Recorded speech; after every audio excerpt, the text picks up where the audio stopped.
So, you think you live in a democracy? That's adorable. The system where you get to choose between a giant douche and a turd sandwich? Every few years the circus comes to town, blaring music, flashing lights, and a bunch of clowns in suits vying for your attention. They promise you the world, free healthcare, lower taxes, a pony for every child. They'll even throw in a free car if you squint hard enough at their policies. And what do we, the enlightened electorate, do? We fall for it, every single time. We buy into the hype, the slogans, the carefully crafted personas. We forget that these people work for us, not the other way around. It's like going to a restaurant, looking at a menu full of dishes you can't pronounce, and then ordering the one with the prettiest picture. Don't get me wrong, I'm not saying democracy is bad, it's just that we're doing it wrong. Very, very wrong. It's like owning a Ferrari and driving it exclusively through McDonald's drive-thrus. The potential is there, but the execution leaves much to be desired. And the consequences? Well, let's just say we're all paying the price. We live in the age of information, which is ironic because most people are misinformed. We're bombarded with so much garbage every day, sensational headlines, fake news, and politicians with their pants on fire. It's enough to make your head spin faster than a politician's promises during an election campaign. People would rather share a meme than read a credible news article.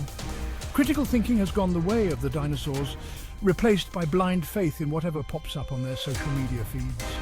It's like everyone's decided to get their news from the bathroom stall of a dive bar. And the politicians, they love it.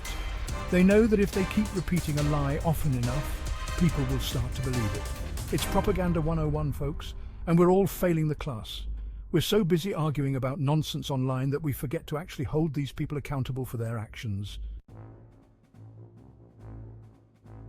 Populism. The political equivalent of comfort food. It's familiar, it's easy to digest, and it makes you feel good, even if it's terrible for you in the long run. Populists are masters of manipulation. They prey on people's fears and insecurities, offering simple solutions to complex problems. They promise to drain the swamp while simultaneously filling their pockets with taxpayer money. They pit us against each other. The elites versus the working class, immigrants versus citizens, cat people versus dog people, all while laughing their way to the bank. It's a tale as old as time. A charismatic leader emerges, promising to restore order and prosperity. They appeal to our basest instincts, telling us what we want to hear, regardless of whether it's true or not, and we, the gullible public, eat it up with a spoon. Section 4. The Politics of Identity. Remember that time you voted for a politician because they looked like you, talked like you, or ate the same kind of cereal as you? Yeah, me too. We all like to think we're rational beings, but the truth is we're easily swayed by emotion. And nothing is more emotionally charged than our identities. Politicians know this. They exploit our differences, turning us against each other in a cynical game of divide and conquer. They tell us that our problems are caused by those people, whoever those people happen to be at any given moment.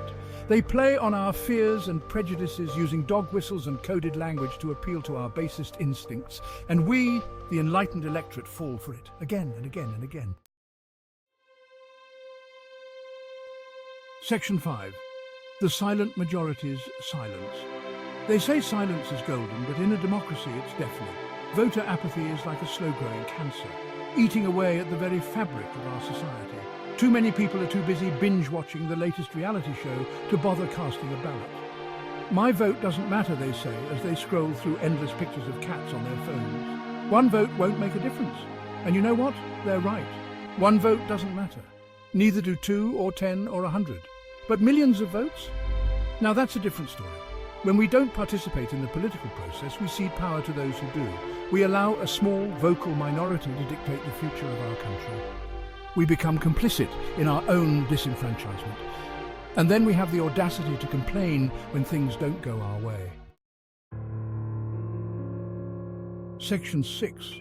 The Puppet Masters. Remember all those politicians we were just talking about? The ones who lie, cheat, and steal their way to the top?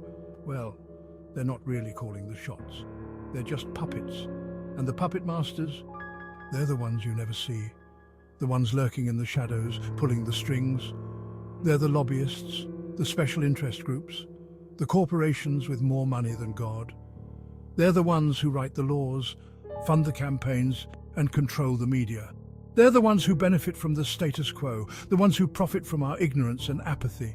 They're the ones who are laughing all the way to the bank while we're stuck arguing about whether pineapple belongs on pizza. And you know what the worst part is? We let them. We elect the puppets. We allow ourselves to be manipulated. We trade our votes for empty promises and cheap trinkets.